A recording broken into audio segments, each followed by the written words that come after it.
ሳያገኙ እየሰሩ ነው። ያ ምንድነው ብትሉኝ ልዑልን ለማስደሰት ልዑልን እውነተኛ ለማድረግ የልዑልን ሀቅ እንዲወጣ ስለፈለጉ ነው። ልዑል አልሐምዱሊላህ ትላንት ታሞ ነበር፣ ዛሬ ድነዋል። ዛሬ እያንዳንዱ ነገራቶችን በስርዓት እየሰራ ነው። እሱም ያገዛቸው ስራዎችን እያንዳንዱ ይፋ ያወጡ ነው። ወንጀለኞች በሙሉ እየተያዙ ነው። ዛሬ ኤርሚያስም ከብዙ ጊዜ ከብዙ ልፋትና ከብዙ እልህ አስጨራሽነት አንድ የሚከታተለው ሰውዬው ነበረ። ያ ሰውዬውም ለምንድነው የሚከታተለው ብትሉኝ አቶ ዳንኤልን የት እንዳለ ማን እንዳገተው የሚያውቅ ሰው ነው። አቶ ዳንኤል ኤርሚያስ እሱ ነው ያሳገተው፣ እሱ ስለሚከታተለው። ምክንያቱም እንደምታውቁት ኤርሚያስ ጫካ ድረስ ሂዶ እያንዳንዱ ይከታተለው ነበር። ጫካ ውስጥም ከሱ ጋር አብሮ የሚሰራው ልጅ ተይዞ ነበረ። ይሄ ነገር ስላየው አቶ ደረጀ ያገተው ወይ ያሳገተው ወይ የያዘው ኤርሚያስ ነው ብሎ ነው ቤተሰብ በሙሉ በኤርሚያስ ላይ ነው አይናቸው የጣሉት የነበረው። ግን ኤርሚያስ በዚህ ጉዳይ ላይ ምንም የሚያውቀው ነገር የለም። አቶ ደጀኔም አይቶት አያውቅም። ይፈልገዋል። ብዙ ቦታ ሄዱ፣ ክፍለ ሀገር ድረስ ሄዱ፣ ጫካ ውስጥ ከአንድም ሁለት ሂደዋል። መረጃ የሚያጠሩ ክሮሞችን በሙሉ ጫካ ውስጥም ያደሩበት ቀንም አለ። ስለዚህ ያ ነገር ኤርሚ እንዲጠረጠር ተደርገዋል። ባለፍ እንዳያችሁት ከሆነ የኤርሚ እንትን የአቶ ዳንኤል ልጅ እኔን አባቴን ፈልገህ ካላመጣህልኝ፣ አባቴን ካልሰጠኸኝ አሳግትሃለሁ፣ እከስሃለሁ፣ ለህግን አሳልፌ እሰጥሃለሁ ብላ ነበር። እሱ ደግሞ ስለዚህ ውድ ቤተሰቦቼ ልዑልን እንዲጠረጠር ልዑል አልኩኝ ኤርሚ እንዲጠረጠር ተደርጓል። ያ ነገር ግን እሱ ምንም ነገር ያደረገው ነገር የለም። ስለዚህ እንደምታውቁ ደጀኔ ከተያዘ በኋላ አቶ ደጀኔ ያለው ደጀኔ ከተያዘ በኋላ እንዴት ነው ማን የያዘው በምን ሁኔታ ነው የተያዘው ተብሎ እያንዳንዱ ነገር ፍተሻ ተደርጎ ነበር።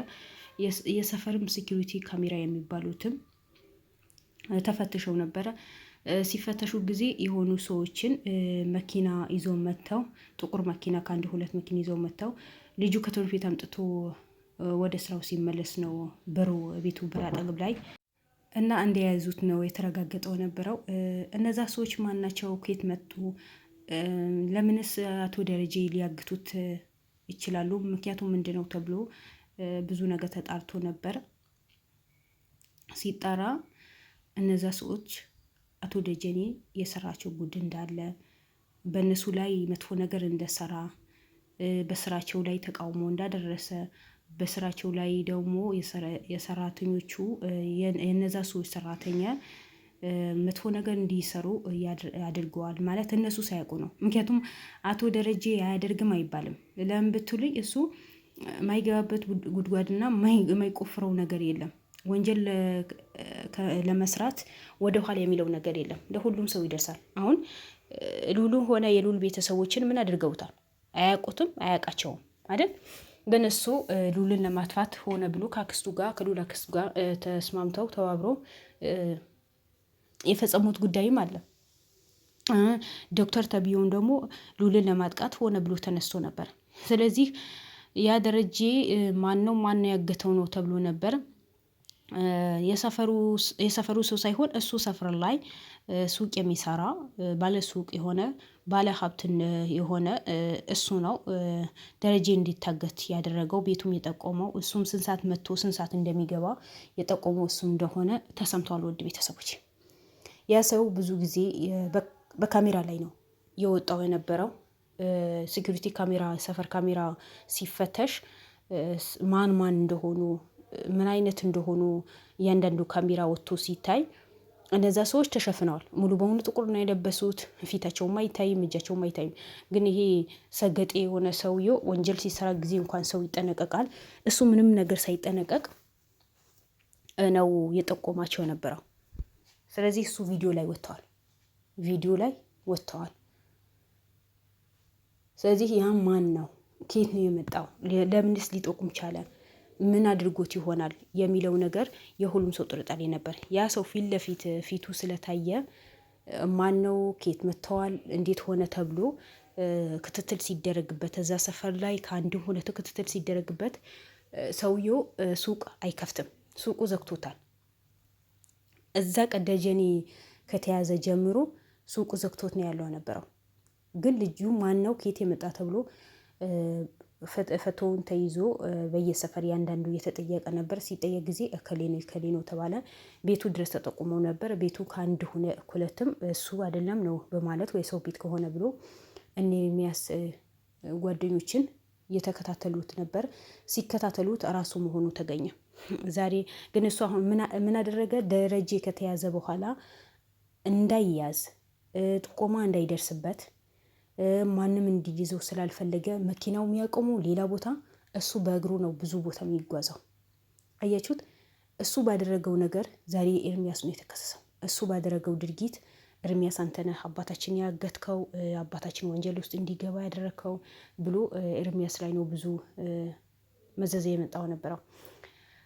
በመጨረሻ ከብዙ ክትትልና ከብዙ ልፋት በኋላ ተከትለውት ወደ ቤቱ ገብተው ነበረ። ቤቱ ሲገቡ ሚስቱ ወይ ፍቅረኛው ኃይለኛ ረብሻ ነው ያነሳችው፣ ብጥብጥ ነው ያነሳችው።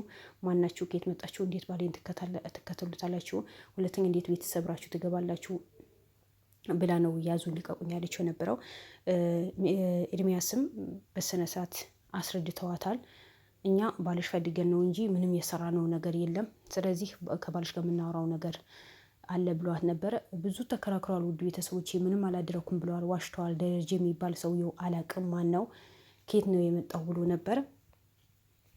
ኬት ነው የመጣው እኔ አላቀውም ብሎ ብዙ ነገር ዋሽቶ ነበር። ሚስቱም ደግሞ ዋሽታ ነበር።